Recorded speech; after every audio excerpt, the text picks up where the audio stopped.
ब्राह्मणा चोदितो ब्रह्मन् गुणाख्यानि गुणस्य चेत् यस्मे यस्मे यथा प्राह नारदो देवदर्शनम्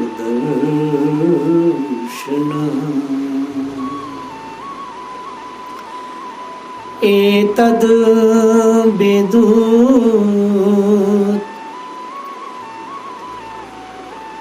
उमिच्छामि तत्त्वं वेदविदाम्बरः हरेरद्भुतवीर्यस्य कथालोकसुमङ्गला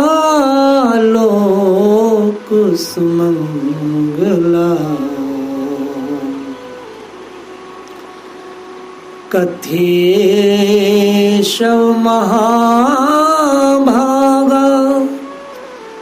यथाहम् अखिलात्मनि कृष्णे निवेशेमि संगम् मनस्तस्यक्षे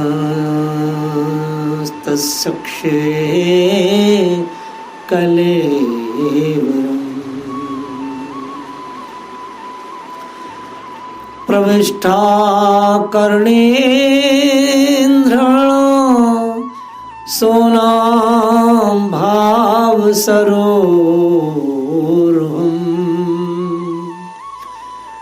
धुनोति श्यामलं कृष्णासलसे यथा शरत् पुरुषाराधं विधियोग स्याध्यात्मिकस्य च पीबतो अच्युत पीयूषं यत्र कुपितात् दुर्जिदो विजाता।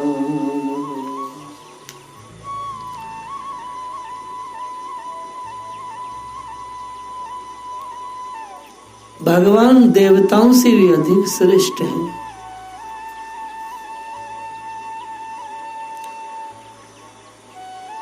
जब ब्रह्मा जी ने निर्गुण भगवान के गुणों का वर्णन करने के लिए नारद जी को आदेश दिया, तब उन्होंने किन किन को किस रूप में उपदेश किया, यह भाव सुनने की इच्छा महाराज परीक्षित की हुई।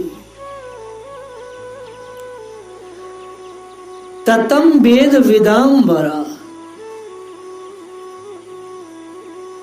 हरे अद्भुत वीरस्य कथा लोक सुमंगला।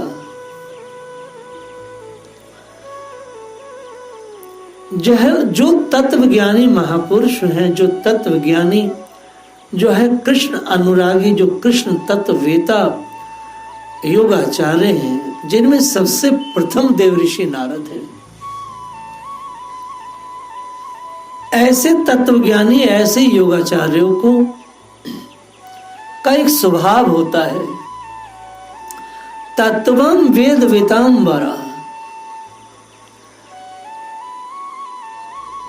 यह महापुरुष सबको भगवत दर्शन कराने का और सबको भगवत धाम ले जाने का इनका जन्म सिद्ध स्वभाव होता है।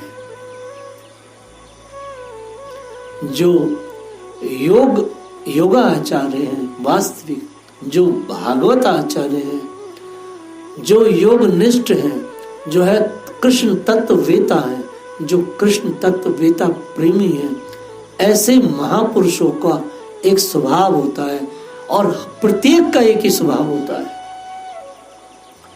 वह हर मनुष्य को चाहते हैं कि ये भगवत दर्शन करे और हर मनुष्य को चाहते हैं भगवत धाम जाए। ये श्लोक है, तत्व वेद विदाम्बरम, तत्वम वेद विदाम्बरा। सबको भगवान का दर्शन कराने का इनका स्वभाव होता है। हरे अद्भुत वीर से कथा सुमंग लोक सुमंगला। भगवान श्री कृष्ण की जो कथा है वह कथा कीट पतंग से लेकर ब्रह्मा तक को मोक्ष प्रदान करने वाली और एक एक लोक का मंगल करने वाली है।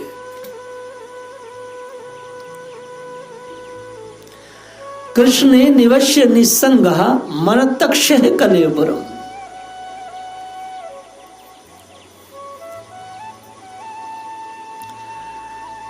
आत्मा का जो प्रेमी है, जो आत्मा का प्रेमी मनुष्य है, जो आत्मा के का लक्ष्य करके भजन कर रहा है, जो आत्मा के कल्याण के लिए भजन कर रहा है, ऐसा शिष्य अपने गुरु से कहता है कृष्णा निवेश निसंग मनस्तस्य कलेवरम।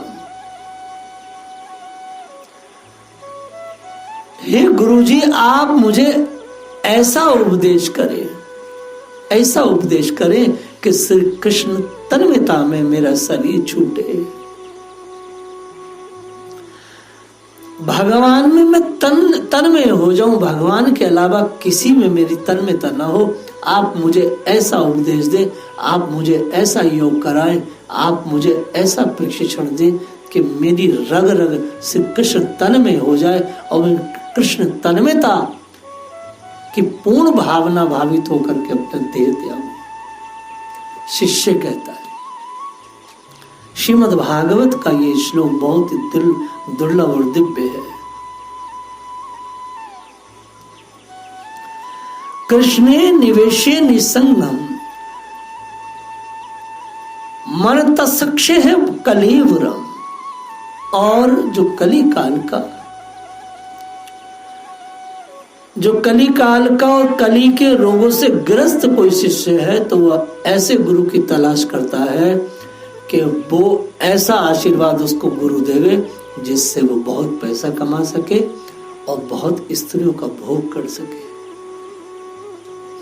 कली काल के ऐसे ऐसे गुरु हुए हैं जो व्यासपीठ पर बैठकर के वीर्यवर्धक दवाई बेचा करते थे। ये वाली दवाई से वीर्य बढ़ेगा, ये वाली दवाई से लल्ला होगा, ये वाली दवाई से लल्ली होगी। ऐसे ऐसे गुरु हुए हैं हमारे यहाँ। धिक्कार है। श्रीमद् भागवत कह रही है कि जो आत्म प्रेमी है, जिसका लक्ष्य आत्मा है, वो अपने गुरु से कहता है गुरुजी आप मुझे ऐसा उपदेश करें, ऐसा उपदेश करें कि मेरा जो प्राण है इतना तन्मय हो जाए भगवान में और मेरा जो शरीर छूटे तो भगवान कृष्ण के तन्मयता के भाव में छूटे।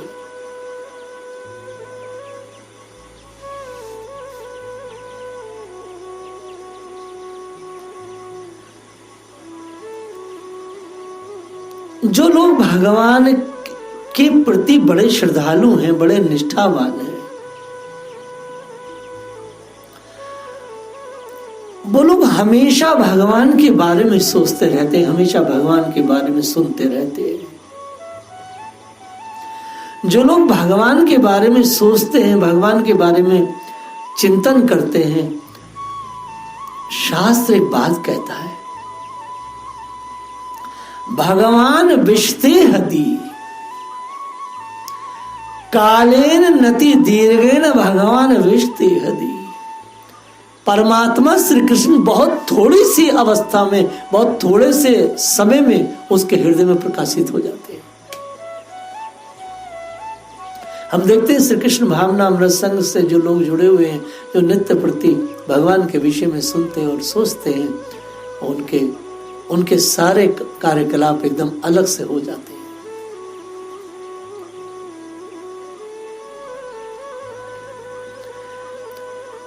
प्रविष्टा कर्णेन्द्र स्वानाम भाव सरोरुह। भाव सरोरुह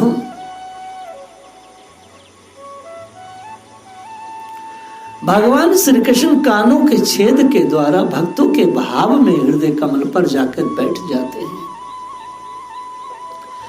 जैसे शरद जल का गदलापन मिटा देती है, वैसे ही भक्तों के मनोमल का नाश कर देते हैं। जिसका हृदय शुद्ध हो जाता है वह श्री कृष्ण के चरण कमलों को एक क्षण के लिए भी नहीं छोड़ता। जैसे मार्ग के समस्त क्लेशों से छूटकर घर आया हुआ पथिक अपने घर को नहीं छोड़ता।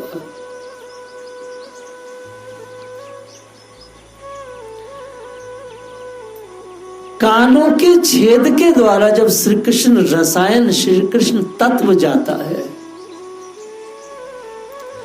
और एक क्रिया योगी कान के द्वारा जब दवाई देता है तो दवाई खाली देता ही नहीं है, वो अपने मठ में दवाई देने के बाद उसकी एक एक इंद्री पर शल्य क्रियाएं करता है। खाली दवाई खा लिया आपने, कान के द्वारा श्री कृष्ण रसायन पी लिया तो इससे काम नहीं बनेगा। दृढ़म च हतम ज्ञानम, श्रीमद् भागवत के प्रथम में ही महात्म्य में कह दिया गया है कि खाली सुनने से काम नहीं बनेगा। अगर भगवान को आप कान के द्वारा अपने हृदय में लाए हैं तो हृदय में आए हुए भगवान जब तक रसायन प्रभावित हो रहा है तब तक तो वो रहते हैं, प्रवाह खत्म हुआ कि भगवान आदर्श हो जाते हैं। तो कान के द्वारा हृदय में आए हुए भगवान को स्थायी तत्व कैसे दिया जाए, यही भक्ति क्रिया है, यही भक्ति योग है, यही क्रिया योग है। 9 दरवाजों का ये जो किला है, 9 दरवाजों का ये दुर्ग है, इस दुर्ग के एक एक दरवाजे पर जब भगवान को हम पधरा देंगे और विशेष क्रियाओं से एक एक इंद्रिया का जब दमन और शमन करेंगे तो भगवान जब अंदर आ जाएंगे तो वापस नहीं जाएंगे। बाढ़ का पानी रोकने के लिए बांध लगाया जाता है कि भाई इसको रोक लो बरसात के पानी को, अब ये आगे काम करेगा। बाड़मेर, जैसलमेर, उदयपुर इत्यादि जहां जहां वर्षा कम होती है वहां ऐसे ऐसे कुंडों का निर्माण किया गया है कि बरसात का पानी एक ढाल में इकट्ठा हो जाता है और लोग उसको वर्ष भर पीते हैं। तो वैसे अगर भगवान अंदर कानों के द्वारा आ गए तो आचार्य गण कह रहे हैं अब उनको कैसे रोका जाए। इसका जब तक क्रियात्मक न होगा तब तक वो रुकेंगे नहीं कि भगवान तो चले जाते हैं।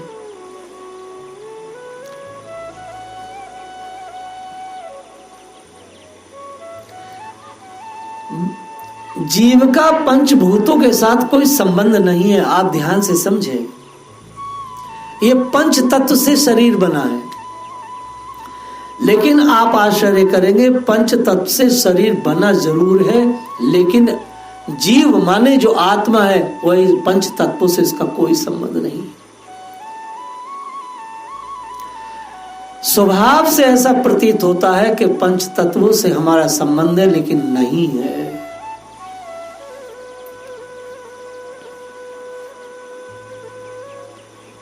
भगवान की नाभि से कमल प्रकट हुआ है, उस कमल से ब्रह्मा जी प्रकट हुए हैं, ऐसा भागवत जी में बार बार कहा गया है। विराट पुरुष के अंगों से लोक और लोकपालों की रचना हुई, फिर भी ये बतलाया गया है कि लोकपालों के रूप में उन भगवान के अंगों की ही कल्पना है।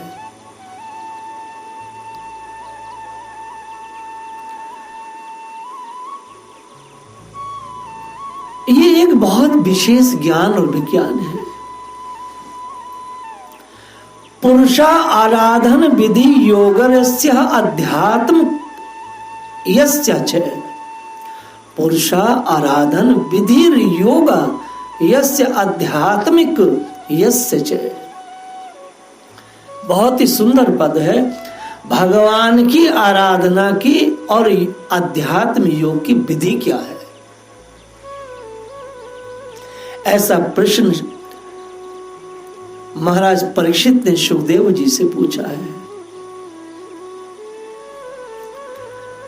हे गुरुदेव, आप मुझे ये बताएं, पुरुषा आराधन विधि योग यस्य आध्यात्मिक यस्य च, भगवान की आराधना की और अध्यात्म योग की विधि क्या है? देखिए यहां स्पष्ट कह दिया गया है, अध्यात्म योग अलग है और भौतिक योग अलग है। सारे संसार में जितना योग चल रहा है वह भौतिक योग है, उससे अध्यात्म का कोई लेना देना नहीं। क्योंकि श्रीमद् भागवत में महाराज परीक्षित पूछ रहे हैं, पुरुषः आध्यात्मिक योग यस्य च। आप गुरुजी मुझे बताओ, आध्यात्मिक योग की विधि क्या है? पुरुष आराधन विधि योगस्य आध्यात्मिक यस्य च, भगवान की आराधना की विधि क्या है? क्या भगवान की आराधना और आध्यात्मिक योग ये अलग वस्तु हैं? आचार्य शुकदेव से ही पूछा गया। कह रहे योगेश्वरों को क्या क्या ऐश्वर्य प्राप्त होते हैं और योगेश्वर जो लोग हैं उनकी गति क्या है? योगियों का लिंग शरीर किस प्रकार भंग होता है? वेद उपवेद धर्मशास्त्र इतिहास पुराण स्वरूप तात्पर्य, इन सब का क्या अर्थ है? क्या ये सब एक है? वेद उपवेद धर्मशास्त्र इतिहास पुराण स्वरूप एवं तात्पर्य, ये सब क्या है? इतना सुंदर उन्होंने पूछा। ब्रह्मा जी ने इन सब का उत्तर बड़े विस्तार से दिया। भगवान की आराधना और आध्यात्मिक योग दोनों एक वस्तु है। भगवान की आराधना और आध्यात्मिक योग दोनों एक वस्तु है। कथा श्रवण और क्रिया से शरीर की प्रत्येक इंद्रिय का मार्जन करना ही भक्ति और आध्यात्मिक योग है। क्या सुंदर पद है। देखिए, कथा श्रवण किया, शरीर को क्रिया के माध्यम से एक एक इंद्रिय का मार्जन करना, चिंतन के द्वारा उसका शमन और दमन करना। पीवतो अच्युत पीयूषम यत्र कुपितात जाता। जो लोग भगवान की कथा को प्रमाणिक सूत्रों से पीते, पीवतो अच्युत पीयूषम यत्र कुपितात द्विजाता।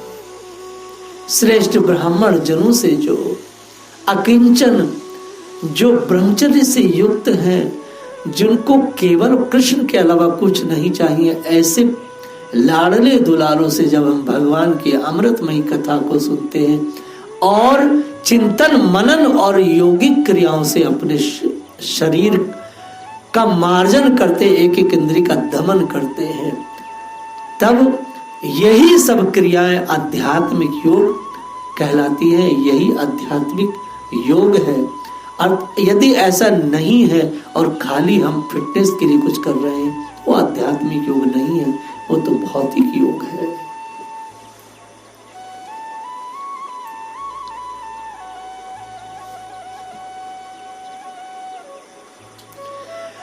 इतने बड़े बड़े प्रश्न किए गए। शुक्रताल में महाराज परीक्षित के पास मात्र 7 दिन थे।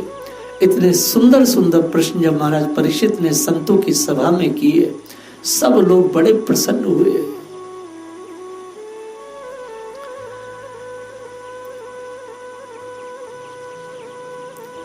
स्पष्ट कहा गया है,